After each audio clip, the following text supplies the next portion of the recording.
Hello dear, I want to share some things with you today. I don't want you to always seek for destiny helpers. I also want you to position yourself to be a destiny helper to others. If you can start small and be diligent, you can be great. Great things are product of great people, and great people are product of a great God, a great vision, and determination. If your father was a nobody, I don't think it was a problem. But if you end up as a nobody, it is a problem and a big shame. Welcome to Moment of Encouragement with me, Odafe Ogenevoke Charles. Today, I have some things to share with you today. I've titled Facts of Life, Part 1. And in this message, I will only share the facts with you. The oil in the fat has been removed so that the fat can be solid. If you need the fat and the oil together, you have to meet me personally. Praise the Lord. Now, what are the facts I have here? Fact number 1. Most times, the mediums of your help are not in the direction you gaze. It is therefore best to look unto God for Him to use anyone or anything He has chosen. Look unto God. Fact number 2. Unripe fruits are not the target of fruit eaters. No football player pursues the opponent who is not with the ball.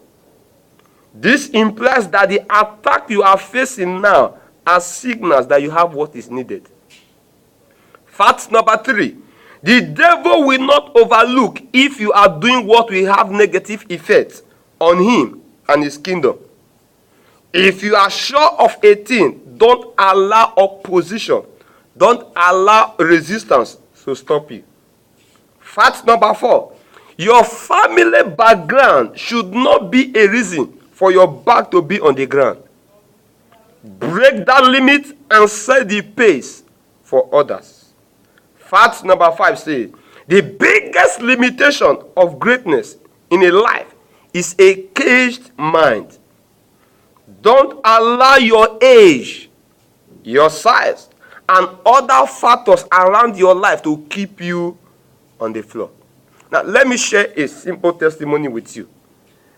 Some years ago, many people looked at me and they said, bros, you are too small to do anything. They underrated me by my size because I am not that big in stature. They underrated me by my age. But I took it as a challenge. I trusted God. I refused to subscribe to what people were saying then. And today, by His grace, I have broken that barrier. You can also do the same. You may not have all it takes today, but if you start from where you are and you are determined and you have a great vision, you will prevail. I pray for you now. In the name of Jesus, life will not keep you down.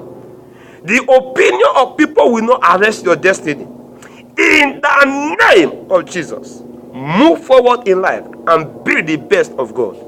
It is well with you.